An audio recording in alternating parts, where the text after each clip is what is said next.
Hello, everybody. You're listening to the Big Chill Podcast. This is episode 42, talking takedowns with Frank Molinaro.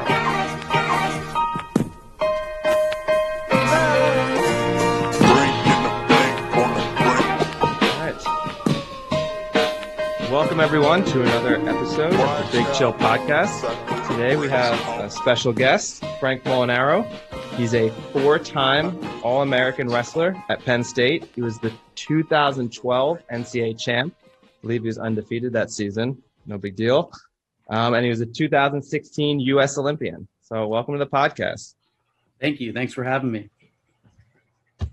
Cool. So the first question I have right off the bat, and I know you get asked this a lot, where did the nickname Gorilla Hulk come from? I got that wrestling in the Southern Scuffle in college my junior year. I went from 141 to 149 and put on a lot of muscle and strength. And that's when I started really getting to my feet on my finishes and slamming people down. So they started calling me the Gorilla Hulk there, and then it kind of stuck. Yeah. Did you like it the whole time? Was that a nickname that you were? Yeah. First time I heard it, I think it gave me a little extra strength. So it was good. More incentive. It's a weird nickname, though, if you think about it, because it's like you're the Hulk, so you're really big, but then they're slightly ripping on the fact that you're a little short, so you have like a gorilla height. Like they took two really strong things and just combined them, but made sure they knew you weren't that tall. You're not the Hulk size. That's right. Now my kids all like love the Hulk and stuff, and they call me Gorilla Hulk now. My kids, it's funny. So that's why the gorilla, I've never thought of it that way. That's why the gorilla was added in to imply the size aspect. I kind of thought I had no idea. I just thought you were like so mega that you needed the combination of both. Yeah, that could be it. So I guess I'll kind of start out. The first question I had is now, which we didn't actually mention, you're now assistant coach at Arizona State. And so now you're kind of getting back into the team aspect of it. But one of the things I always think that's interesting about wrestling is it's a really individual sport. Like it's you and one other person on the mat. But throughout like your younger part of your career, even through university, you're always on a team and, you know, you're still competing with like your best friends and everyone, and you have that team camaraderie. How difficult is it once university ends and you want to make your career out of it? How difficult is it to go from that team aspect of and then just being all on your own? I think it's a pretty lonely road. You know, it's a different kind of journey. I think you hit the nail on the head. It's really fun and, you know, really just helps you get better and improve being in that environment and that atmosphere in the college setting with that camaraderie and competition day in and day out. It's definitely more lonely. You know, you don't have the same amount of resources. You're not in the university's system, having them train you with their methods. It's, you know, but on the flip side, I'd say the fun part of it is if you're really innovative, you get to kind of create your own flavor. You know, after college, most colleges you go to, you see the whole team wrestles with a kind of a consistent theme, you know, score points, have fun, or Iowa style, grind them down. But, you know, when I took that next step and, you know, wanted to become an Olympian, it was more my style. And, you know, I just took bits and pieces from everybody. But the hardest part was just not having the same amount of personalized planning and scheduling and everything. So definitely felt different. That's kind of an interesting point, I guess, because it's one of those sports where I never thought about what, in a sense, it's like professional status after competing as on a collegiate level, although obviously continuing as an Olympian. Right. So how does that kind of work in terms of, obviously you have a support system from sponsors, but how do you determine which events you go to? How do you qualify for specific events? Like what's that sort of the year-round schedule like? Yeah, that's a good question. The key is to kind of know the ending before the beginning. And then once you know that, you have your apex competition. You plan backwards, you know, and usually let's say if the Olympic trials is your apex competition, you know, then you start there and then you have 4 or 5 markers, you know, and these are kind of your key competitions, and you plan about 4 or 5 to probably compete about usually 3 to, you know, anywhere from a 6-week to an 8-week training camp. I don't really like to go longer than, this is just me personally. I think 8 weeks is kind of the max. Anything after that is too long of being in a regimented routine on eating restricted calories, kind of in that state of mind every single day. So, usually you have about 8 weeks, and then you take a week to recover and evaluate the tournament, and then you're on to the next training camp. So about 3 weeks in between each competition, and then 6 to 8 weeks long. So 4 or 5 planning backwards from, that apex competition, where that's the one where you want to feel the best for. Some of the competitions in the beginning, you're just testing the water. You're getting used to your routines, making weight, warming up, traveling, competing, wrestling in a 2-day tournament, making weight 2 days in a row, wrestling 4 or 5 matches, in a 2-hour period, and then coming back and wrestling. There's all these different scenarios that you have to get used to. And once you kind of go through the tournaments and you do them enough times, you kind of dial in your routine. And then by the time you get to the Olympic trials, at that point, you're not trying to learn anything else. You've already learned everything that you can. Now you're just trying to repeat it and be consistent and be emotionally fresh at the end. Okay. And then do you have to take care of like all the administrative stuff in terms of like booking flights, booking hotels, and all the stuff that would go along with attending a tournament? Do you handle that yourself? Does the tournament take care of it? Do you have like someone you pay to take care of all that kind of stuff? No, I've always been, lucky enough to have a few sponsorships. One of them is a national club. So you have, let's say you have the Sunkissed Kids Wrestling Club. They're going to do all of your travel. They're going to do all of making sure you have the right memberships and license and all of that kind of operational stuff you don't have to do. And then usually a lot of my salary comes from, one of them comes from the national team. So if you're top 3 for the United States in each weight class, you get basically a stipend per month, and you get insurance as well, elite level insurance. And then I'll have like a sponsorship like Nike where I have a stipend, and then let's say like $5,000 in retail for the year. Then you have a supplement sponsorship. I have, at that time it was MHP, Maximum Human Performance, get $1,000 a month, $500 in supplements. So that kind of covered all that. Then I had a meal sponsorship. So, $200 of food per week. That made it really easy to kind of get down to weight and not have to worry about shopping and cooking and what to eat and et cetera. So there's a lot of sponsorships. And then we have something for the Olympic level post-college. It's called a regional training center, where people graduate from college that have Olympic aspirations, and, they can train at the universities. So they pay a stipend. USA Wrestling pays a stipend. And then you just kind of pick up bits and pieces. And I always tried to just not go crazy with the sponsorships, but I just wanted stuff that I would use and that would help me perform better. So like I said, diet, supplements, that type of stuff. So like during the year, then you would be training at the regional center and then periodically going to the actual Olympic training center. What was that like? That was great. I love, all of my time spent at the Olympic Training Center. I'd say I probably spent like 6 to 12 weeks every year from 2013 till, present day. But it's always real good because it's very isolated. It feels like you're in a prison almost out there. You're looking at white walls, dorm rooms with some random roommate. You got no privacy. You got to walk down the hallway for the bathroom, and it's nothing but wake up, wrestle, recover, wrestle, recover, wrestle, sleep, wrestle. So those were always good trips for me to focus, but also I liked it because it brought the whole national team together. So, you do your training at your regional training center, and then you go test yourself at these training camps, because usually we have match day simulations, a lot of live wrestling, and, you get different feels and different partners and kind of see where you're at. And then you go back to your regional training center and you make improvements. So I've always liked my time there. Plus Colorado's cool. So like if that were, let's say, like Olympic trial year, when you go to that training center for their camps, I guess you're wrestling the guys that you're then going to face come Olympic trials, right? So they bring in like the top 5 or something like that for each weight to come into the training center. So how does that work? I mean, this is something I've always wondered with wrestling, is some of the guys that you end up competing with against in the finals are the people that you'll wrestle with on a, daily basis, even sometimes if you're on the same team. When you wrestle those guys, are you giving it everything? Are you holding some back? Are you holding some moves back? Like you don't want them to see everything? Like what's the mentality training with someone that could then be your competitor, especially even like something like going to the Olympics? That's crazy.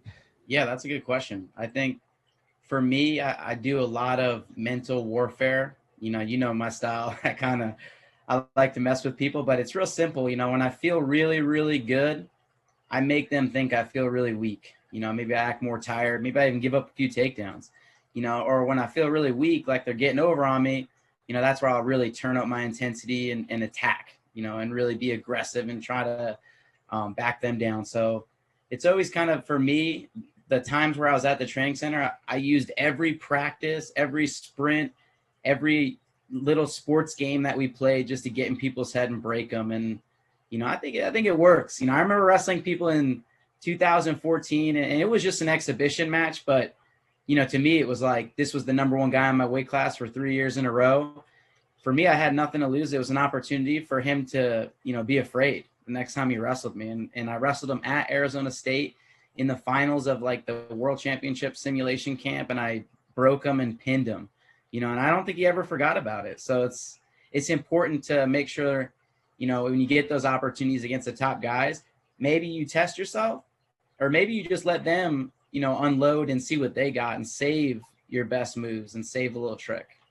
So it's all mental, especially in fighting. Fighting's the same too. That makes sense. You mentioned the mental aspect there. Is there a lot of trash talking in wrestling, like during an actual fight? Yeah, it's the corniest trash talk you've ever heard, though. These wrestlers are the worst trash talkers ever. Maybe they don't have enough practice yet, because now it's kind of like a new thing. They're trying to build the brand and build wrestling. And so, most of the time I'm all for it. I guess my only reservation with trash talking in wrestling is it's an Olympic sport. It's not like a show business like the UFC and stuff. So, and it's also a really small community. So people have their feelings get hurt pretty easily. Yeah, that's good. That's a tough one to walk back if you say something on the mat and then try and hang out with the guy like 2 days later. Yeah. You mentioned the UFC there, and that was one of the things I kind of wanted to touch on. I know that quite a lot of wrestlers have transitioned from like Olympic style wrestling into MMA. Was that ever something that tempted you? Yeah, I always wanted to do fighting. I guess the one thing that held me back was I was still wrestling for the majority of that time. And then once I got to the end of wrestling, it's like, all right, I'm not going to go learn 20 years worth of skills, in 5-10 years out of my prime age. And now it's like these kids are starting to train for the UFC at such a young age. You see them grappling, you see their parents put them in wrestling, and they're doing all of these disciplines now at such a young age that I'm aware to the fact that I can't jump those kind of levels into fighting, but I also have, the skill of fighting. I think that's one of my best intangibles, is just being mentally strong and gritty. And, you see a lot of these fights won and lost, before they even walk out there. You can tell who's going to win most of the time. Do you think that's good for the popularity of wrestling? The idea that parents are sticking their kids into wrestling with the view that they'll get into MMA, like it's one of the skills they need? Or do you, like, as someone who's now coaching at a kind of an elite level, do you think it's a shame that maybe like a talented wrestler is just using it as learning it as like part of the skill they want to move on to something else? No, I think it's great. I saw the other day on Conor McGregor's Instagram, he had his kid at like wrestling practice, and he respects wrestling now. He knows what kind of a foundation it is. And I think outside of the actual skills that you learn in the body awareness and the functional strength, I think you really kind of learn resiliency and toughness, and just that whole process of going through training and competition and failure and wrestling. It really hardens people up. So it's a phenomenal base for UFC fighters. And it's also great for wrestling because, the more attention wrestling gets, the better. It's all good attention. We need to grow the sport. They almost dropped it from the Olympics in 2020. It's one of the original sports, Greco-Roman wrestling. So I think this is great for it. So obviously, you're not going to make your jump into UFC now, but you have trained with a decent amount of UFC fighters, right? What's that like? It's cool. Yeah, I got like 3 or 4 fighters that are going to be coming out here this year and training, and we're going to try to link up and do some grappling and roll around and just share some knowledge. So, I talked to a lot of these guys, and we trained over at Fight Ready where Paul Costa and Henry Cejudo and all those guys were training, and it was an exciting time for me. It was during like the lockdown, so we weren't allowed in the university, and it was cool for me to, I think we were there about 3 months to really see somebody at the beginning of a training camp, to see them kind of winding down to the end of a training camp, and just to see how professional they were with their training and just all the little details that matter. So, it's cool being around those guys, because it's a different obsession, but it's all, a martial art, and we can all kind of come to a common ground. So it's cool. What area do you think, if you did have to make the leap right now, like which area do you think you'd have to work on the most in terms of to kind of be competitive in an MMA arena? I would say distance control and controlling space, being able to control space without getting head kicked or beat down. Then the second part would be distance control, being able to gauge my distance, when to shoot, when to punch, and just kind of get that feel in the pocket. How did you get into wrestling? Like, was it something that you kind of fell into, or did you have a fight and suddenly realize you were good at it? Like, how did you get into it? Because obviously there's tons of reasons why people can get into any sport, but obviously wrestling doesn't come across as like one of the obvious mainstream ones. So it would be interesting to know kind of how you got into it. Right. Yeah. So when I was a kid, I tried all the sports. I did football, baseball. My parents pretty much put me in everything they could when I was a kid. And then once I got to high school, I really wanted to kind of specialize in wrestling. And I mean, I knew I wasn't going to be dunking on basketball rims. I wasn't tall. So football, even though I loved it, that was probably my first love. I just loved the aggression, and just everything about football is fun. And, but that's where I really locked in when I was probably 8th grade, going into 9th grade, and stopped playing all the other sports and just focused on wrestling in the summer. But I started wrestling when I was about 4 or 4.5. My parents took me to the local like recreation. It was like 6 weeks of just stance and shots and stuff. And then I wanted to do the next one after, and the next one after. And then I've only taken 1 year off, not even 6 months off wrestling since I was 4.5 years old. When I broke my ankle, that was the only time I stopped wrestling since then. Now, is it true you've had a wrestling mat in your room since you were about 6 years old? We have a wrestling mat in my living room when you walk in my house right now. 18 by 14 underneath the chandelier. But yeah, I always had a wrestling mat at my house and stuff. My parents were crazy. Were you also, and I know that this might be kind of blasphemy for a Greco-Roman wrestler, were you into like entertainment wrestling, like WWF, WWE stuff? Was that also an interest?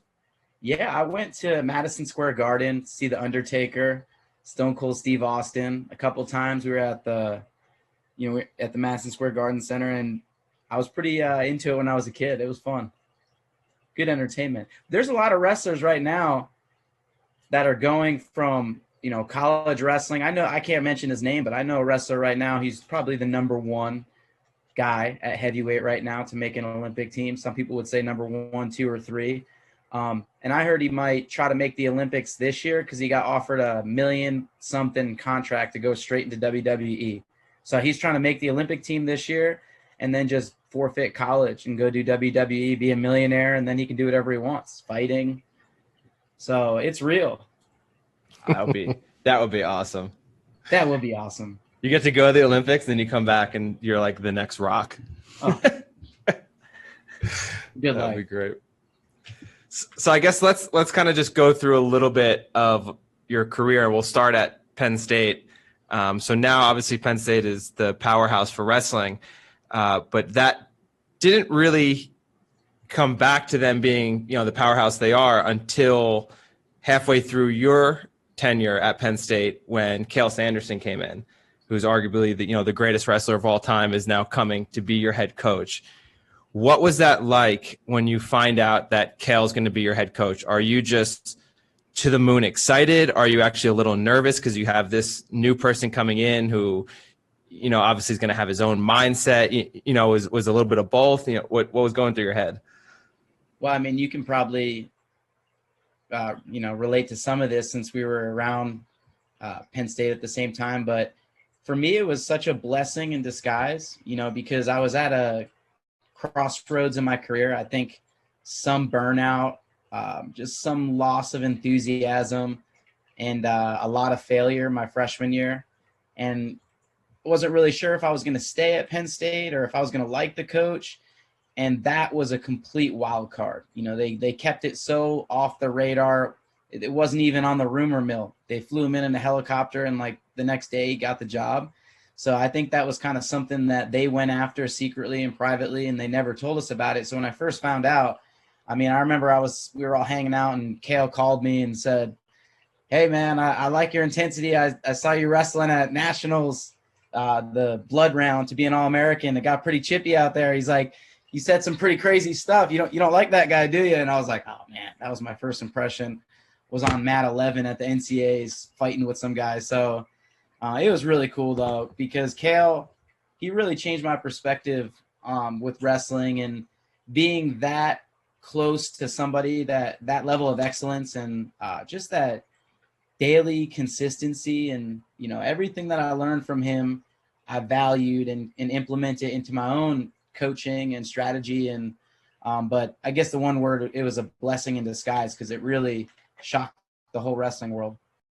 And now, I mean, maybe you can't, but what's the biggest thing that you've taken away from Kale being your coach? Is there something, you said there's a lot of stuff you implement. Is there one in particular you can kind of think of, like one either training thing or just mindset or something that he really instilled into you that you still use? Well, I know you said one, but I guess the two that I would wrestle with, I would say to be grateful.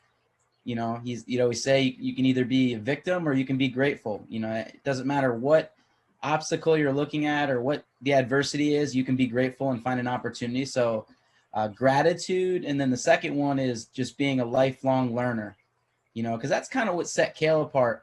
He was very innovative before his time. He was hitting ankle picks. He was a prolific scorer at a time where people were wrestling real marginal. And he was an upper weight guy too, doing this at the upper weight. So either being a lifelong learner or just being grateful. Those are like kind of the two biggest takeaways. And now that you've made your transition into coaching, have you learned things kind of as a coach that now you look back and you wish either you'd been more coachable, something that kind of frustrates you now that you didn't think of when you were competing, or is there like a particular aspect that you kind of wish you'd known before that kind of coaching has revealed to you? Yeah, I think probably doing things more in moderation and not being such an extremist. It's not beneficial to break yourself every day. That's too excessive, and it has a chronic effect. So I would say in the earlier part of my career, it was, I got to be way more coachable. I just want to like run through a wall every day, and I just don't want to follow the plan. And then in the middle, I think I was too coachable. Then I kind of didn't have my own flavor and my own system that set me apart. And then once I kind of hit my stride in 16, it was such a great opportunity, because when you make an Olympic team, then basically you have everybody in the whole country coming together to help you. So you get the best of Iowa, you get the best of Oklahoma State, you got everybody helping you for your country. So at the end, I think I had a good balance between, this is my style, this is how I'm going to be successful, but also let me be coachable and let me listen more than I talk. That was kind of at the end. In the beginning, I want to do all the talking. A lot of times you see these young guys, they have all the answers already. And it's like, listen, buddy, we've all been there. This is what's going to happen next. So listening more than you talk, that was probably the biggest thing I wish I could have done in the beginning. You talk a lot about the mind and the mental aspect. From what I've heard, Kale has some interesting mind games he used to like to play. Are you allowed to discuss those, or did you sign like non-disclosures about some of the stuff he would do to you guys? I'm out of there now, so I'm in the clear. But yeah, he's got a real different way of punishing people and stretching their minds and breaking them down. Most people, they take the one-dimensional approach, and it's all physical. Let's just do more, go harder, go longer. A couple of Kale's classics are he'll find a song that's just, it doesn't matter who you are, the song will just eat you up because it's so annoying, like that Gummy Bear song. And he would just play it on repeat all preseason, 4 weeks straight, 24/7 in practice, during the warm-up. It would be on the screens, on the TVs, and you're like, yo, what is going on? Another time, like, I lost focus in a match and I was yelling at the referee. So for a week straight, he had like a duck call, and he was just sitting behind me when I was wrestling live all practice, hitting the duck call in my ear, and it really did kind of break me down. But just like weird stuff like that, like a lot of like subliminal messaging and a lot of brainwashing and programming and trying to program us with the right message. And it was always a good message. I mean, it wasn't trying to program us with, anything bad or anything evil. It was always virtuous stuff. And I think that's a big part of mindset training. It really is the programming, the constant message that you get, from the people that you surround yourself with, and also from how you talk to yourself internally, your internal dialogue, and externally, some things you don't even know. Like we'd have signs hanging up all over the place that said celebrate or national champs. We had a big vision board with all of our pictures up on it. Kale has a big vision board right now in his office, and he has like all this random stuff. Like maybe it's the 57-pounder breaking through, or maybe it's people's goals and stuff like that. So a lot of programming and a lot of kind of unorthodox methods, but they're fun.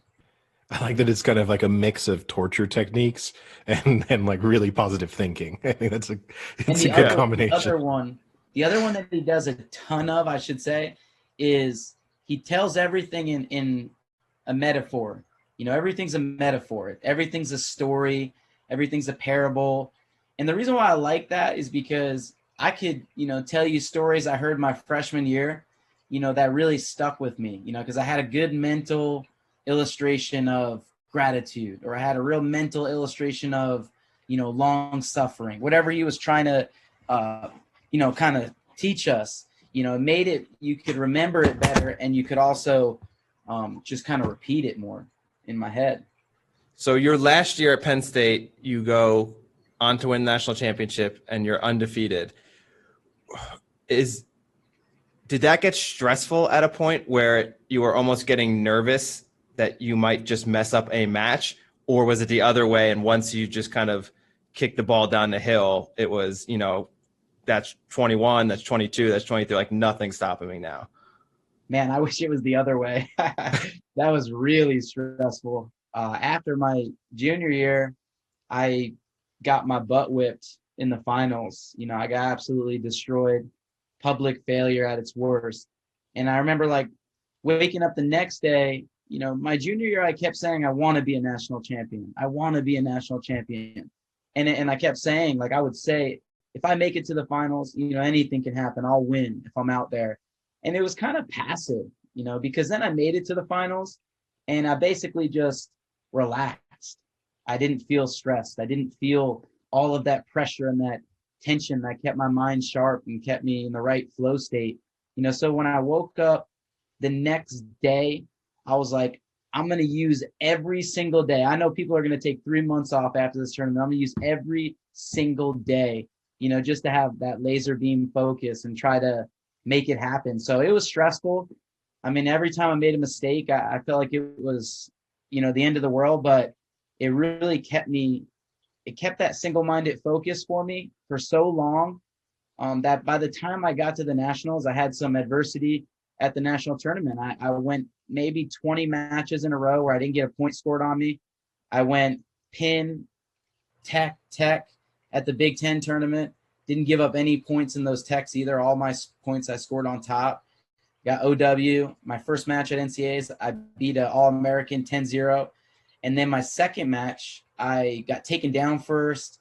Guy like poked me in the eye, scratched my retina, ended up winning 6-5, kicked out of a takedown and tore my MCL. So I had this major setback, but I had this single-minded focus. Like I couldn't forget that goal. No matter how hard I tried, I couldn't forget it. And I think you'll always fight as hard as you work. So in a way, I think it was probably not, it was kind of toxic for me, but it also just really helped me get through that adversity. Had that injury didn't happen, maybe this is cocky, but I think I still would have walked through the tournament. It made it a different tournament for me, but having that obsession made it hard to give up. You talked before about the like mental aspect of wrestling. Did you notice your opponents approach you differently when you were then on that kind of undefeated run? And did you start to feel like you had a psychological advantage when you stepped onto the mat? Did you feel, and was that just your perception, or do you actually think that people were starting to approach each one differently? No, that's a good question. Yeah. I mean, I would always say, because I was never ranked first until my senior year. So basically, you start with your age group guys. You graduate high school, you start with those guys. So my goal was always like, I knew eventually if I got to my senior year, I would pass the guys that were in my age group and I'd be ranked number one by my senior year. That was always kind of my thought process. But I'd always say, I don't even want to be the number one ranked guy. It's stupid. I don't want to be ranked number one. It puts a target on my back, but it's weird because when I was the number one ranked guy, I couldn't lose to the number two guy. I couldn't lose to the number three. I was number one. I can't lose to 4 or 5 or 10, and and the year started, I kind of started really fast. And then I had a slow period in the middle. But once we got closer to February, March, those postseason months, I just wanted people started picking neutral. People started, I could tell they were giving up before they even went out there, and maybe these were people I wrestled the year before who were still 2 or 3 points away from beating me. So it made a difference. But what made more of a difference was when I started to dominate and widen the margin, then people came out there more defeated. So then from there, you make the transition into deciding, you want to continue with it as a career. How difficult of a decision was that given, for those who aren't aware, wrestling collegiately is a little different than freestyle wrestling that you would see in the Olympics. It's a lot more throws. It's a lot more technical, I think. There's a lot of aspects that freestyle wrestling has that you don't do at the collegiate level. So, I mean, with that in mind, with someone who, I know you had done some freestyling during that time, but not to the extent that a lot of these guys, obviously, who are, doing almost a whole career in freestyle wrestling, but also, wrestling collegiately. How difficult was that decision to make? It was really uncertain because I only did one tournament in college. That was when I cut to 138, 20-pound weight cut. But that was my only freestyle tournament. I had another tournament I was going to as a kid to Fargo, but then my grandfather had a heart attack. So I had 0 freestyle experience.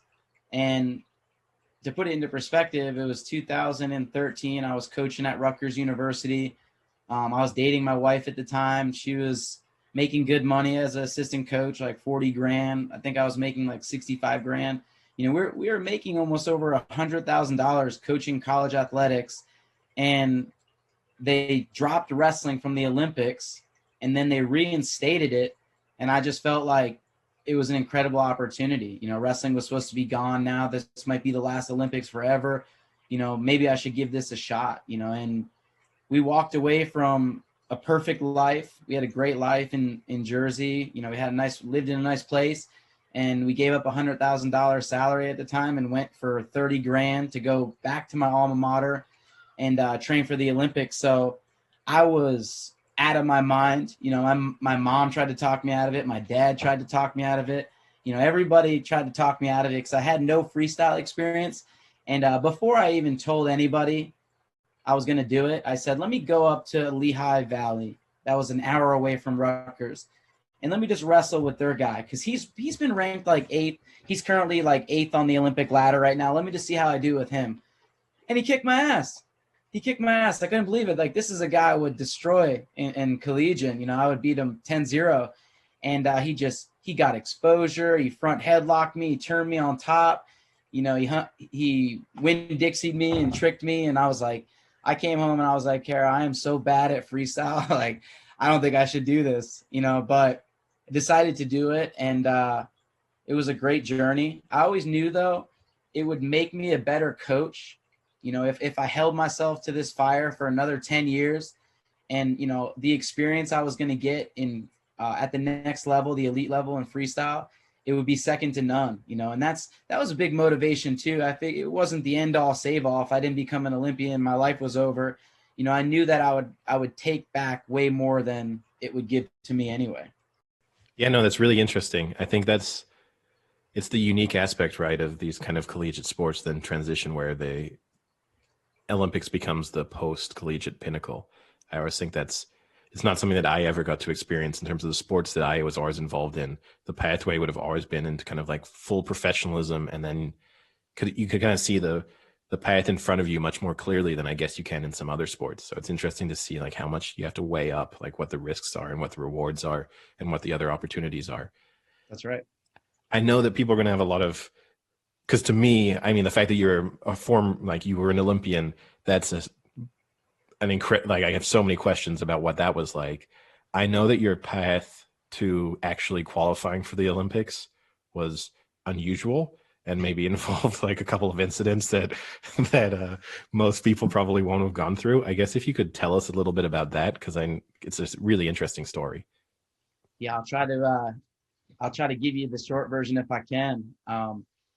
Well, Olympic trials, I'm seeded 9th. So my first round, I wrestled a guy that beat me 4 times in freestyle. Kellen Russell, 2-time NCAA champ, beat him 14-4. My second match, I go against Brent Metcalf. He's 4-time world team member, so he made the world team the last 4 consecutive years. He's a number 1 seed. This is in Carver Hawkeye Arena with 15,000 fans, and I beat him with 10 seconds left. I took him down. I was so tired they carried me up the stairs after the match. Like I don't even know how I won the match. Then my next match. Just for you guys who don't know, so Metcalf went to Iowa. So imagine him wrestling a Iowa legend in front of a 99.9% Iowa crowd and beating him with 10 seconds left. Yeah, they weren't happy. They didn't receive me well the rest of the tournament either. It made it more hard. But then my next match, I wrestled the guy who was supposed to be the Olympian. His name was Logan Stieber. He was a 4-time NCAA champion for Ohio State. And he was the guy, you know, and I'll never forget that match. It was the hardest match I've ever won being that tired. I'm talking like out of my mind tired. And I remember when I looked up, when I walked out there before the match, they had all the Olympic coaches sitting at the table and all of our national team coaches. And I remember I swung my head back and looked at them after I won, and they were in disbelief. They're like, I can't believe this guy just took out our Olympian. And then in the finals, I wrestled Bellator fighter Aaron Pico, and he was kind of like the golden child at that point. You know, they were hyping him to be the Olympian and to be the guy. So that was another huge hurdle I had to climb. I lost my first match in the finals.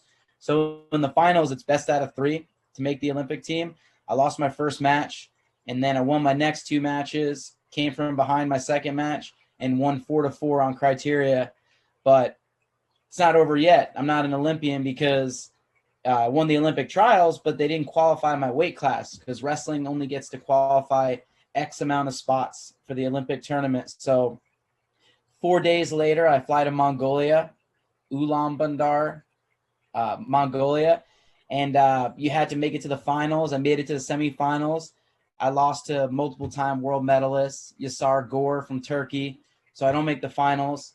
Fly back from Mongolia, like 35 hours of traveling to get home. And 5 days, because I could have stayed over there and just went to the next. There was 2 tournaments I had to go to. I could have stayed over there, but I decided it would be more beneficial to recharge, see my family, that kind of stuff. Went home. Came back to Turkey, Istanbul, and now I have to make the finals to go to Rio, and the draw comes out. I have the hardest possible draw you could have, no exaggeration. Because it's in wrestling, they randomly pick the draws. You step on the scale, you press a button, the number shoots out, and they order it according to that. And my first match, I wrestled 2013 world champion from Armenia. I beat him 3-2, close match. My second match, I wrestled this guy from Japan, multiple-time world medalist. I was losing 5-2, came back, got a 4-point throw, beat the guy at like the last second. And then I dropped my quarterfinal match to a guy from Bulgaria, and it was over. You know, I went into the back and I just like collapsed on the ground. I was like crying. I'm like, man, I let my country down. I can't believe I blew this thing for our country, blah, blah, blah. I had all that for hours, you know, and I got my bag and I went back to our spot in the locker room and I started picking my stuff up and walking out. My Olympic coach, Bruce Burnett, he goes, what are you doing? He's like, where have you been? I was like, I was just hiding under the bleachers. And he's like, well, I feel bad for you, but it's not over. And I'm like, what do you mean it's not over? He goes, if you take bronze and anything happens, you'll be the next wild card that goes to the Olympics. So I'm like, all right, that's crazy. Like, I can't believe I wasted all my energy crying and complaining. I'm like, when am I up next? And he's like, you're up next. I'm like, no way. He's like, you're on deck right now. Take my stuff off, walk out there. I wrestled a guy that beat me 10-0 that same season. I beat him. And then my last match, I go double caution to double caution. 3 cautions and you get disqualified. And this guy was headbutting me. I was headbutting him back. We were fighting each other. I beat this guy for bronze, and that's it. You know, and they told me like, hey, don't get your hopes up. You know, we don't want you to get your hopes up too much, but just stay positive. And in my mind, like the whole journey, I knew I was going to the Olympics, you know, and I wasn't going to believe otherwise. So about 2 weeks later, I'm on the golf course, just kind of passing time, you know, waiting for that miracle phone call. And they called me up and they said, hey, you know, you're going to the Olympics. 2 guys failed their WADA drug test at Europeans. It's a snowball effect. It goes all the way back to that quarterfinal round in Turkey. And we go to that bronze place match that you won. You're going to the Olympics, you know, and I'm like blown away. One of the most gratitude I've ever felt in my life. You know, I couldn't even call anyone. I remember just like laying on the ground. I was so happy. I couldn't do anything. And 2 weeks later, so now I'm like training for the Olympics. I get a phone call. They changed the ruling. I think it was like a EPO type of drug that they got popped with. Now they said, we're going to let these guys back into the Olympics. So your spot's no longer there. And I'm like, I'm crushed. I can't believe it. You know, I'm still believing that I'm going to go to the Olympics. Our coaches call us. They're like, hey, if we got to get lawyers, we're going to fight this thing, you know, don't sweat it. And, you know, I prayed and I remember like I went on a fishing trip. It was like a half day, 12-hour. We were out there all day. And I said, please, God, like when I get back, let me have good news. And sure enough, by the end of that night, I found out I was going back to the Olympics. Our delegation said that we can't do that. They said they can't do that to you. They're making an exception for one time, and they're going to have one extra person in there. And we're going to let these 2 guys that failed the drug test go in there. Well, it turns out I wrestled both of those guys at the Olympics too. I wrestled both of them on the backside of the bracket, trying to wrestle back to a medal match, and I beat both of them. But that was kind of the progression. You know, I thought I was going, then they took it away, and then I was going, and then I wrestled those guys. So it was crazy. That's insane. What an underdog story. Yeah, that's a great one. Did you finish your golf game? I did. I finished my golf game. Horrible as usual. Thought I was good.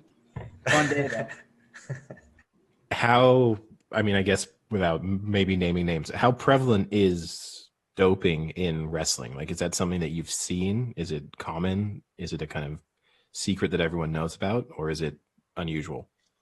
No, I think it's pretty common. You know, I think some of it's probably more that people are finding a competitive advantage and maybe they're using a supplement or they're using some sort of recovery method before the testing catches up, because, you know, you're talking $1,000 for maybe one. I don't know how much the USADA test costs, but they can only test so many parameters and so many things. You know, it's so many athletes. So I think a lot of it is people are finding ways around the testing, but you know, I think it's happening a lot. I think it's just a matter of time, though, before the testing catches up. And the one funny thing about USADA, maybe most people don't know this, but they save the samples for 7 years. So basically you go in there and maybe it's 120 milliliters. Yeah, you have to provide. And then half of that goes into a vault. And then the other half goes into your testing. And then you'll see guys, like I'll see guys now, 2012 heavyweight from America. He took 5th place at the Olympics. He lost for bronze, but then they went back and now they have a different testing method. They were able to test the guy he wrestled because they retest all the samples. He failed. He failed for a performance-enhancing drug, and this guy wins a bronze medal in 2019. So 7 years later. So I think it happens. It's just the testing can't keep up with some of the supplements. How does someone feel about that? Like when you get awarded a medal years later, like obviously it's not happened to you, but do you feel like you've won it, or do you think because the other guy was cheating, or does it kind of feel like a little hollow? I'll convince myself I won it if it happens to me. I'm okay with it because, the margins are so narrow. You look at I look at, say, 2015 to 16, I wrestled maybe 60 matches. About 80% of those matches are like 1 point. And even 25% of them are like tied, where I won on criteria. So you're talking margins that are so thin, all of a sudden you do a blood transfusion or you do some EPOs and, it makes a big difference at that level. Yeah, especially I guess you mentioned how tired you were. And I guess if you're doing anything that boosts recovery time or anything, that's going to be huge in a tournament. One of the other things you mentioned during it when you were going through the Olympic trials, kind of stunning the Olympic coaches. Did you ever get a feeling that obviously they want the best person to win, but they might not want you to win? Like if they think another wrestler has a better chance in the Olympics, it's kind of in their interest to have the best guy, right? Like, do you ever get a sense of disappointment that they're like, good for you, but we would have rather had this guy because we think he's got a better chance of winning a gold medal? Absolutely. It happens a lot too. I think the difference is how you respond. Some people, they just believe them, and they give up and they're okay being close. I'll give you a quick story. In 2014, we had a training camp and it was actually at Tempe, Arizona. And this was a turning point in my career. The national team coach had a recovery day and I was getting ready for like the Pan Am championships at the time. Pretty big deal, for wrestling. And we had this like sauna session and I went in there and he's like, no, sorry. You can't come in here now. It's only world team members, university world team and junior world team right now. And there was like 7 seats. Like I could have sat anywhere and there was so much room. And I was furious, and I remember I went to the locker room and I laid on the ground and I just laid there for 10 minutes in the locker room. And I just tried to remember it as best as I could, because I'd visualize the lockers, the people's name, the numbers, what was in the locker. Because every time I felt sorry for myself, I would think back and visualize that feeling of, I'm not good enough, and when I go to those training camps, I always had a chip on my shoulder because, I was stupid enough to think I was good enough at the time. And, I think some people take it the other direction though, and they make that their end all. But the other side of it too, there's external implications like referees, like where they seed you, the seeding committee, like where they put you at the ranking tournament. It makes things a lot harder when you're not the guy, when I'm the guy, when we're picking our guys for the wrestling team now, it's like, we know who we want. We also want the best guy though. That's the thing, so we want to make sure that we know who the best guy is when we put him out there. We don't want to just take this guy because he's the golden goose on a silver platter and then he goes to Worlds and he folds at the highest level. We want to make sure that we test them all against each other. And I knew I had to prove to them because right after the Olympic trials, they sent us to World Cup. And this was probably the hardest. This is probably my best tournament in my whole career and most memorable. And I'll never forget the experience. We wrestled at the Forum in Los Angeles, or wherever that is. And we met a bunch of, celebrities. And the World Cup was the testing event for the Olympics. You had 4 different opponents, the best of the best from Azerbaijan, India, Russia, and Georgia. And everybody was like, man, we got the wrong guy. Molinaro sucks. We should have this guy in there. We should have that guy in there. So that was kind of my opportunity to earn the respect of my other wrestlers and my peers. And I had a great tournament. I beat 2 world champs, that eventual world champs, and they were all world medalists. And I beat the guy from Iran who was second in the world the year before in like a come from behind victory. So I had to earn that spot and prove it to them. So getting back a little bit to transitioning to freestyle, now that you look back with all the years that you've done freestyle wrestling, do you think it's more fun? I mean, because it's, I think one of the things you're most well known for is just demolishing people on the mat physically, like picking them up, throwing them, smashing them, so is that something, once you got better at it, looking back, is that the more fun part of it, doing freestyle? Yeah, I think freestyle is more fun because it's more complex. There's so many different sequences. There's so many different ways to score. You could win a match in 20 seconds. You can make one mistake, get takedown and laced, and lose the match. In freestyle, I think it's more about control. It's more about strength and conditioning. It's a little bit more marginal. In freestyle, it was just, you're always so vulnerable when you're out there. So I always like that aspect. And also that there was all different ways to score. That was cool. So I guess take us through the Olympics. I mean, I guess that's where we'll have a bunch of questions. I mean, I guess let's take it from where you left off. You find out you're on the team and now you're training. How much time do you even have to train until the actual Olympics? Like, what was the break like? It was a couple months, getting on my routine, a few national team training camps.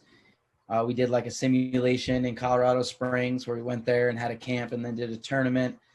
They like try to make it as realistic as possible to the Olympics. Afterwards, they interviewed us in like a fake interview booth. And so there was that whole process, which was really great for me because people stepped up, and I learned more in those months than I learned in decades of wrestling because you're getting the best of the best from everybody, like I said before. And I was still a sponge at that point. I had a lot to learn. I was kind of young, rookie, about to make the Olympic team. So there's that process. And then there's the process of going through Texas and getting all your gear and doing all like the photo shoots and the interviews and kind of wine and dining you through that. That was extremely fun too. And then we get to the Olympics and I'm on the last day, the last event, the last thing, so I was there for 21 days. The first 4 days we spent in the village. They let us just like have fun and embrace it all and soak it all in. And then they took us off site, all the mixed martial arts people, the judo, karate, all that stuff. We were in this little village. We brought all of our cooks, all of our, staff from the Olympic Training Center, USOC. They just hooked it up, and it was in this private village. We trained there for 21 days. Kind of fun fact, the third day I was there, so my wife, she wasn't due to have our baby until 3.5 weeks. 3.5 weeks, like it was after I got back, so I think there was like 2 weeks in there where I was like, all right, we should be good. Well, the third day I was at Lone Air, she had the baby. So, I was the last event. I spent 21 days just talking to my kid on FaceTime till I even got to see him. And it was a month before I got to pick him up by the time I got home from Rio. So had a baby, during that time. We call him the Olympic baby because he was born during the Olympics. And then the last week is really just about getting into that state of Zen where I'm just focused on my technique and tactics and nothing else. It's just the most boring days you could imagine. Waking up, do the same thing every day. I wake up, take a walk, go eat breakfast, come back, stretch, go to practice, eat lunch, take a walk, going through this routine for 7 days, not looking at my phone, just really just trying to get into that real state of peace. And then it goes to excitement. Now I'm at the actual venue, did all the simulations, did all the training, made weight, and I'm on deck warming up for my first match against world champion, 70-kilo world champion, Gidzaev. He's a Russian guy competing for Poland at the time. And I just remember I kept thinking I was blown away. I kept saying my whole life in kindergarten, they gave us a yearbook and they said, in 20 years, I want to be a blank. And I was like, well, I ain't going to be in the NFL. I'm not going to be a doctor. I love wrestling. What's the best I can do in wrestling? I said, I want to be an Olympic wrestler, and I held on to that pretty tight my whole life. I kept I was really far away, but I'd always tell myself, I can beat anyone in the world. You know, someday I'm going to wrestle the best guys in the world, and I could beat anyone in the world on any given day. And I remember just when that hit me in the warm-up arena, you know, 5 minutes before I was walking out there, I remember thinking, like, here I am wrestling with the best guys in the world, wrestling one of the best guys in the world, you know, then just walking out to the mat. It was just kind of surreal, and won my first match, lost my second match to Olympic champ, 2012 Olympic champion. And then I wrestled back to a bronze match where I fell to Frank Chamizo. He's pound for pound #1 ranked guy in the world right now at 74 kilos. He's competed for Italy. He was a Cuban defect that competed for them. And I lose my bronze match 1 second. I have both the legs. I take the guy down right at the buzzer, thinking I won the match, and 6:01. Time was expired 1 second before, so fell in my bronze match, and that was it. It was incredible. Had my family there, all of my friends.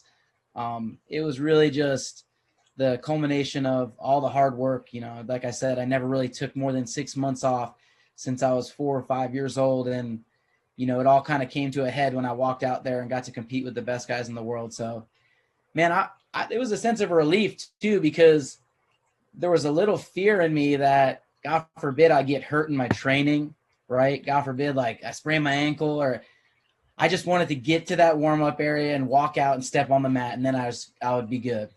Yeah, no, I can get that. Just for the record, I wanted everyone to know who hasn't listened to our previous episodes. A couple episodes ago, we got asked whether you'd rather be an Olympic champion or an astronaut, and I was the only one who chose the Olympic champion as being the cooler thing. So Frank and Sam can tell you how impressed they are by you.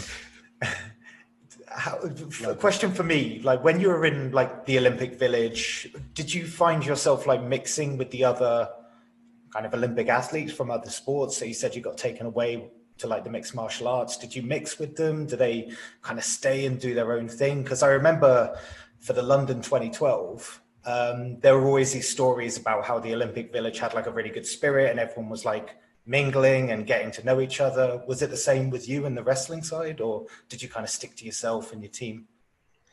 Yeah, there was like a couple people from different sports, you know. Maybe it was like your routine to go to the training room and get like heat or ice after practice. And, you know, you start seeing the same people, and then all of a sudden you're kind of like in on their story and following them through their training and following them on, you know, when their day competes, you're watching them compete and cheering them on. So there was a lot of that, you know, just kind of attaching myself to people in different sports and kind of enjoying the whole process with them. Some of them were multiple time Olympians. So these are people I watch real closely just to see how they went through the process. And everybody is so generous with information, you know, especially from your own country. Everybody wants to help share knowledge and share information. So we did a lot of that, and just did a lot of keeping each other kind of positive, you know, just being in that right state of mind. And I definitely had a few people from different sports that, you know, even to this day, like a fencer, and a couple other people that I still talk to and still commenting on my Instagram photos. Likewise, you build those bonds, you know, when it's real hard. When things are real stressful, I think that's where people really build close bonds. And it's always refreshing to do it outside of wrestling. You know, don't get me wrong, I love wrestlers, but it's a little change of pace when you're hanging out with the fencers or the golfers, and it's less intense sometimes. Are there, when you get in the village, are there certain like athletes that are considered to be the coolest? Like, is there a hierarchy of these are like, oh, we know this sport's those are gonna be like the fun guys to hang out with, or these guys are like too cool, we cannot like approach them? Well, unfortunately, we couldn't have too much fun because we always have to cut weight and have this weight management thing that glooms over you 24/7. But I'd say the athletes that got the most attention were like swimming, for example, you know, just those big stories, people winning multiple medals. And then the NBA guys that were there, you know, everyone wants to take a picture with Kevin Durant, Ricky Fowler. I took a picture with him, you know, so those people probably got the most attention, you know, those big stories and those athletes that were already established going for multiple Olympic medals, not necessarily the sport. And do you feel like they integrate as Olympians, like for the NBA players that they come in and kind of like a very different experience to a lot of other sports that are in the Olympics? Do they come in and see themselves as full on Olympians? Do they want to have the Olympic experience, or do they kind of still see themselves as like NBA players, superstars on a level that maybe an archer isn't going to be on? No, I thought they were super graceful. I mean, they were like the first people to show up at the Olympic ceremony where you walk out there and you do the whole walk. They were taking pictures with everybody. They were joking around, holding all the props up and the signs and throwing stuff out to the fans. So yeah, they definitely embraced it. I'm sure it was different for them than what they're used to, but it was fun having those guys around.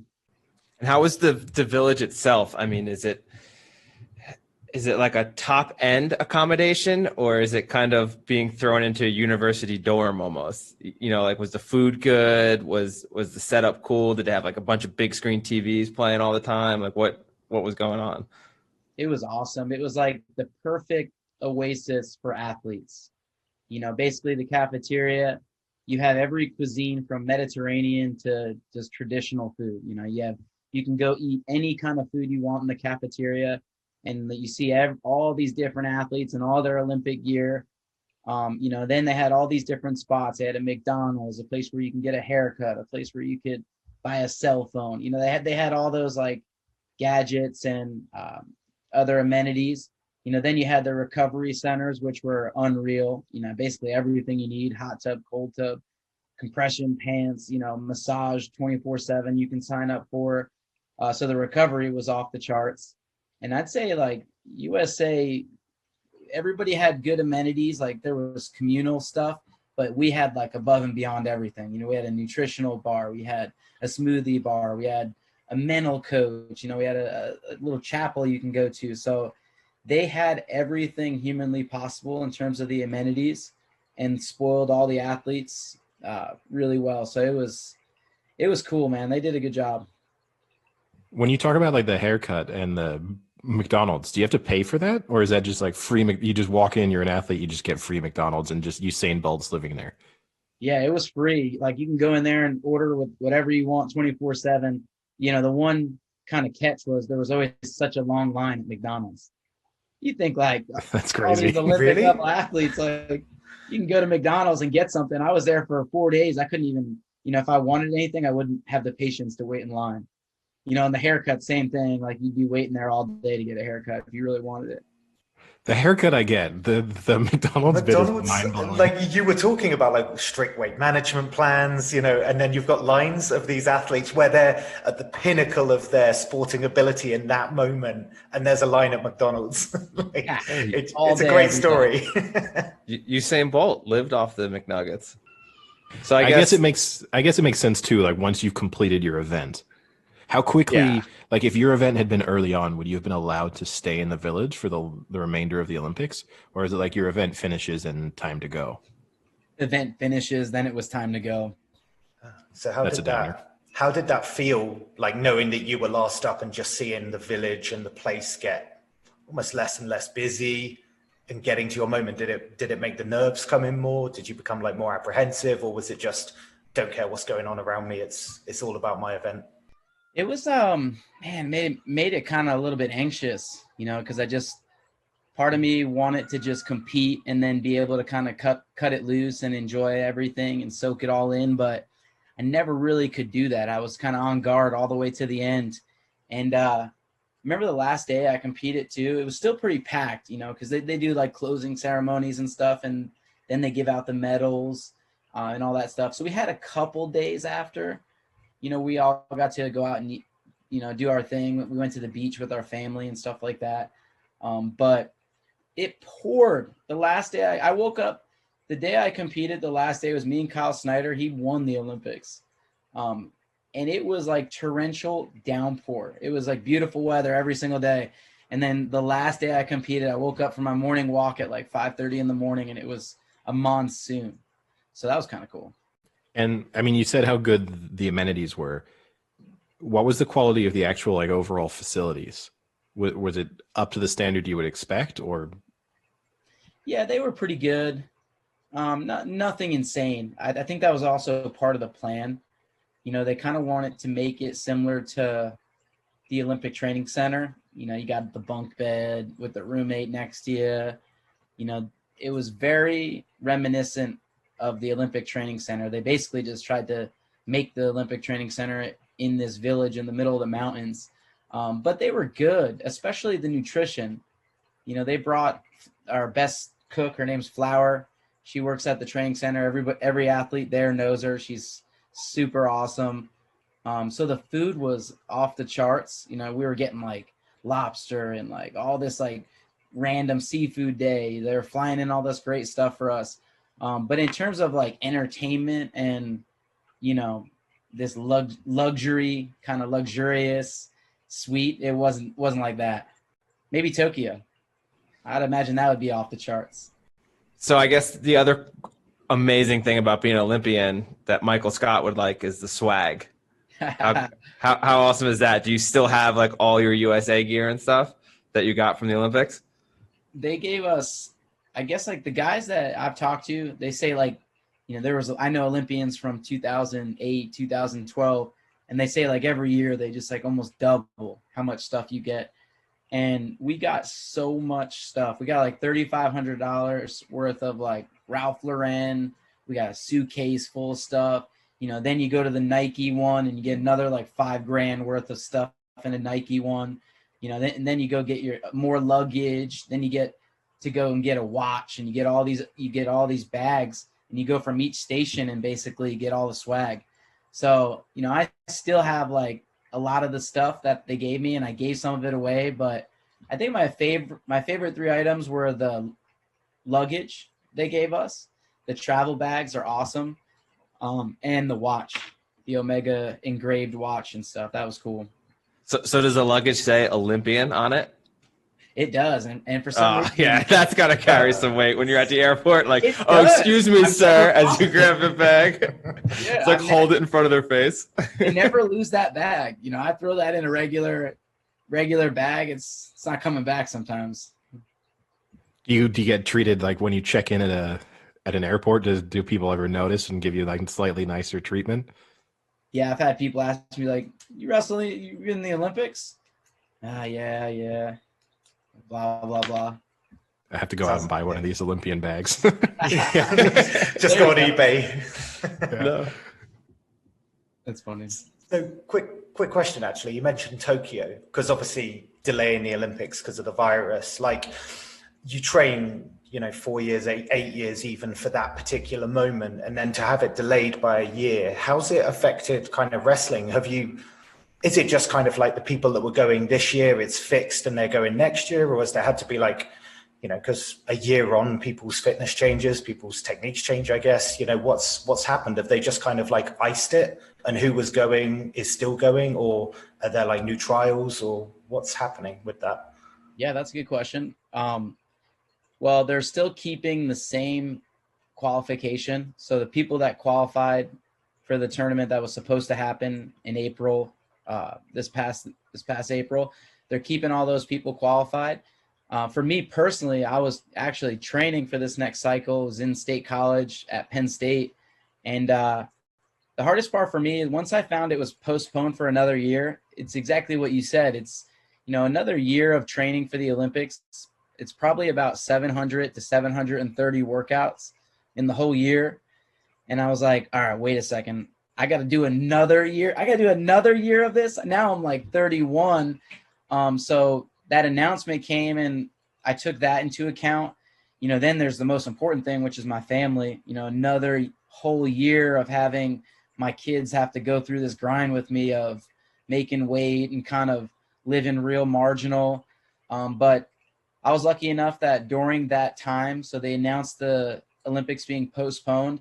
And then probably about a month after it, I found out that the head assistant coach for my dream job, Arizona State, he took a head coaching job at Oregon State. So that job popped up, and then it was an easy decision for me to retire and move to the West Coast and move into this job. And it really made the transition so much easier, because my mind immediately shifted to how can I get this job? and then, then into how do I transition into being the best coach I can. So it kept my mind busy, but still hard to forget. Didn't get that, like we talked in the beginning about apex competition, and sometimes it's 4 years, maybe sometimes it's 8 years, where you're really kind of building into this moment where you can kind of cash in and make it happen. And for me, it was just, it was really a cool thing because it was at my alma mater. It was going to be in Bryce Jordan Center in front of 15,000 fans. And for me, it was going to be win or lose and retire there, but instead I retired in my garage when I accepted the job to ASU. A little bit weird, but. Did you feel, were other people, maybe as then in this case being a former Olympian, from the coaching staff, were people trying to convince you to stay in and to keep going, or did you feel like still you were kind of on the fringes and they had other people in mind? Well, my wife probably, she was ready to take this job, because she sacrificed more than anyone. She started by giving up her job in 2013 and basically just, moving all over the country, having babies and, living this crazy, unconventional life for all those years. So I think, that was a hard one for us to both decide because, we make all of our decisions together. But, a lot of my friends, they still joke around and try to jostle me back into finishing out at State College. But, mostly now I'm so entrenched in these guys and my teammates and these kids at ASU and making an impact here that there's really just no time to even reflect on it. I'm always kind of looking forward to this team now. If an even crazier set of scenario happened and you get a phone call suddenly and they're like, all right, we need you to go to the Olympics. Do you go, or do you just think I'm not in a condition? I will, this happens, 2 months before the Olympics are due to take place. Do you do it still, or do you think, no, it's not possible? I'll tell these guys, I love you, but I'm gone. I'll see you when I get back. Yeah. I mean, you don't pass up on that opportunity. No way. Yeah, he just said he's got the nicest travel luggage bag he could get. True. In a worst case scenario, he's got the newest version of it. Yeah. You can't pass that up. It's already packed. It's ready. and a watch for the other wrist. That's right. Yeah, there you go. So I guess we can just end on a few lighter notes. Some of the funny things, I guess, about wrestling. So something I guess that Eddie and Sam might not know is in the States, at least, you have like your soccer moms, you have hockey moms who are known for being kind of crazy, and then you have like wrestling moms. How crazy are parents in wrestling? Listen, you go to a kids wrestling tournament and you're going to see the craziest fans ever. Like, it's almost disheartening for me. I went to a kids tournament the other day. This was last year. And I walked in there and you got like adults screaming in like 5-year-olds' face, for losing matches. And, you got parents fighting in the back and kids throwing their headgear at the referees. It's quite an entertaining experience to go to a kids youth tournament, especially in a Pennsylvania state or a New Jersey state where, it's just saturated with clubs and good coaches and people. Yeah. Do you find parents, I mean, I'm guessing a lot of times if your kid gets into wrestling, you may have been involved in wrestling yourself. That's kind of one of those things that gets passed down. Do you find the level of knowledge from the parents' point of perspective is high, or are they just absolute nonsense? I mean, I think they would probably do better as parents, than trying to be part-time wrestling coaches, fans, encouragers, because a lot of times I see a lot of even a high level athletes, they can't disconnect from their parents. They got their coaches, they got their personal coach who's there with them 24/7, but then you're also entertaining the father, or the, whoever his role model is or parental guide. So it's tough. It's a tough balance, unless your dad's your wrestling coach your whole life. I know kids that their parents were Olympians, Olympic champ, world champs. And I see them coach their kid through the grade level and then kind of give their kid off to a college coach or a program. And you know, even for those guys, it's still hard, even though they know what's best for their kid, it's still so hard for them to disconnect because they think they can help. Yeah. Like Would you want to coach? Would you want to coach your kids? Absolutely. I would want to coach them when they're young, like coach them up on, you know, just having the right character. You know, I think at the end of the day, character wins, especially at the Olympics. It comes down to, you know, character. Everyone's got the skills and drills and all that other one-dimensional stuff. But yeah, I want to just coach them up on the basics, and then I'm gonna let Coach Kara, my wife, I'm gonna let her. She takes them to practice now, Monday and Thursday. You know, she's done a lot with them already, like gymnastics, you know, just real functional stuff. So I think my wife will do most of the training, and I'll just be the good cop on the outside, pumping them up. And the cool thing, like, about being an assistant wrestling coach is they're constantly observing the college athletes. And the college athletes are great with the kids. You know, whenever I bring my kids in the room, they light up. You know, they want to do everything these guys are doing. You know, they run around with them, wrestle with them. So I don't have to do much besides just make sure that they want to do it for their own reasons. And the most important thing is just to make sure they have fun. You know, if it's not something they want to do, I'm not going to force them into wrestling. You know, I know that doesn't work. It's too hard.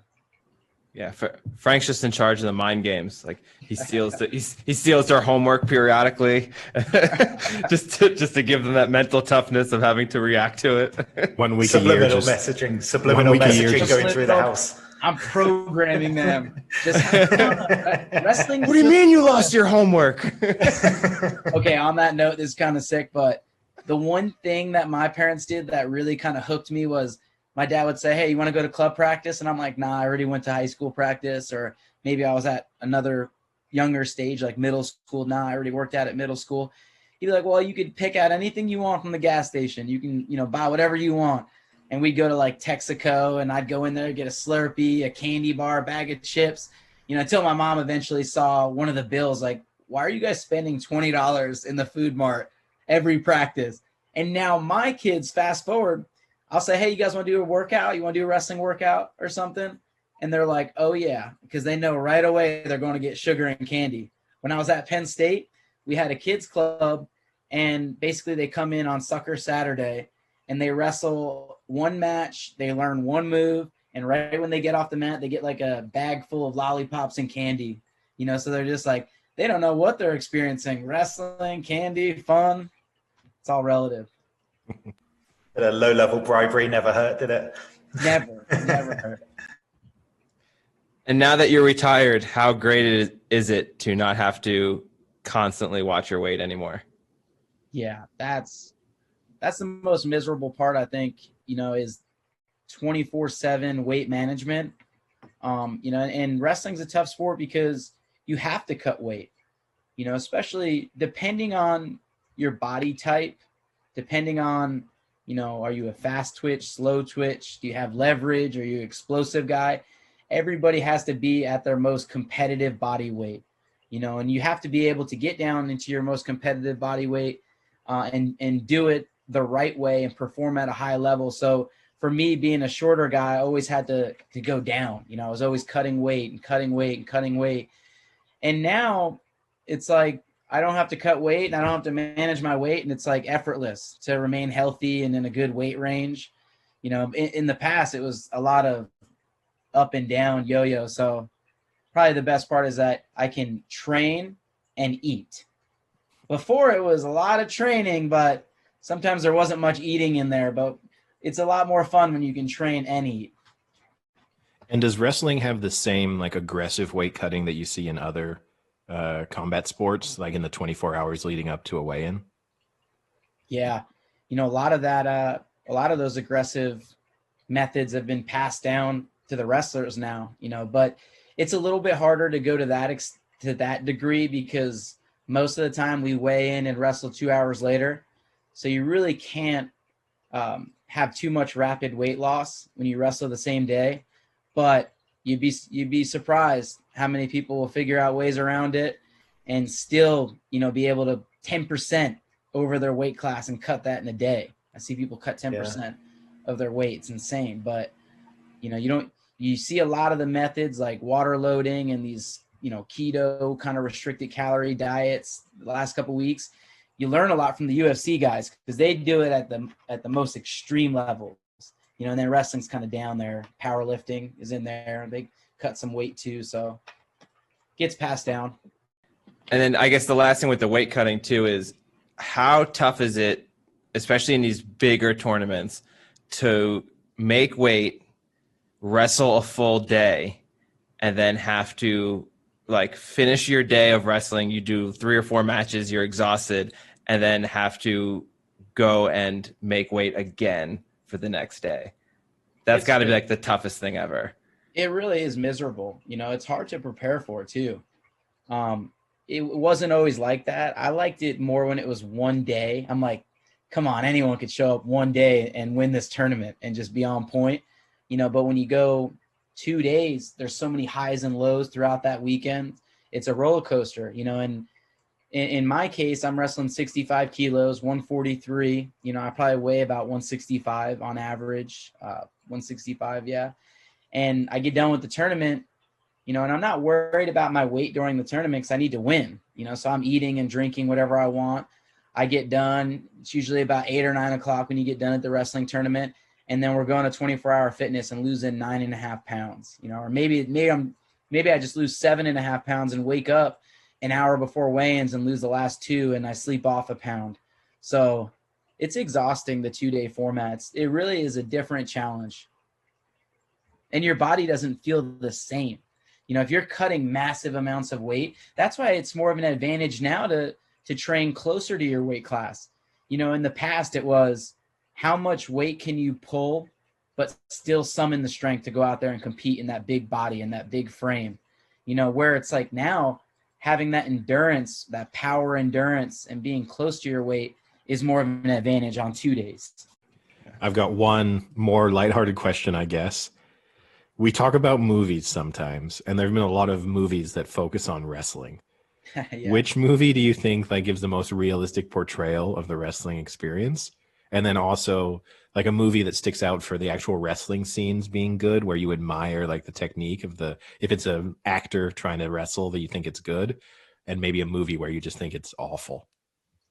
I thought the Foxcatcher movie was pretty cool. I think one of my favorite actors is Steve Carell, so I thought he did a great job kind of playing that role. And the wrestling was okay. It was still, you can only teach somebody that's never done wrestling a few things. You can't really, doesn't look the same. It doesn't look like the same kind of flow. It's not as seamless.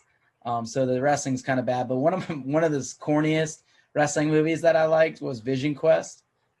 I think Madonna was in that movie too. It's pretty random, but that was a good one because it was just, I like the story. Underdog. Anyone can win in wrestling. That's why it's good sport. So the other thing we always like to do is rank. Would that be your favorite sports movie of all time? Or what's your go-to all-time favorite sports movie? Man, probably Any Given Sunday. I don't know why. I know you think that movie's horrible, but I always like that one. Pump me up. Well, it's got the epic speech, right? So if anything, the speech will pump you up. Yeah, that's a good one. And then, so my last question, I'll keep it lighthearted too. Was there anyone you wrestled that was so gross that you almost couldn't wrestle them? The smell or the sweat or just weird body hair? Has that ever almost happened where you're second guessing, why am I even wrestling this person right now? Yeah. I mean, I was in rec program. So I'm not even in middle school yet. I'm still in elementary school. And I always feared wrestling this kid off at rec club because I tell my parents this guy smells bad, man. I don't know what's going on here. He's wrestling all weird and smells bad. But other than that, no. I did wrestle a guy though 2 times in my career from Ukraine, and he was very dirty. He bit me at the Olympics. I was turning him and he bit my arm. It's on YouTube if you look it up. Him, Ukrainian wrestler bites American. And he was doing other things too, scratching my fingers, pulling my hair, and crazy stuff, no boundaries. Do people ever intentionally kind of like not bathe or something to build up the stink? Because I think that's an advantage. Nah, I think they go with the look good, feel good more. That's the play. Awesome. All right. So yeah, I think. Does anyone else have anything or? Cool. All right. Well, thanks for having us, or for you coming on. All right. See you, Frank. See you guys.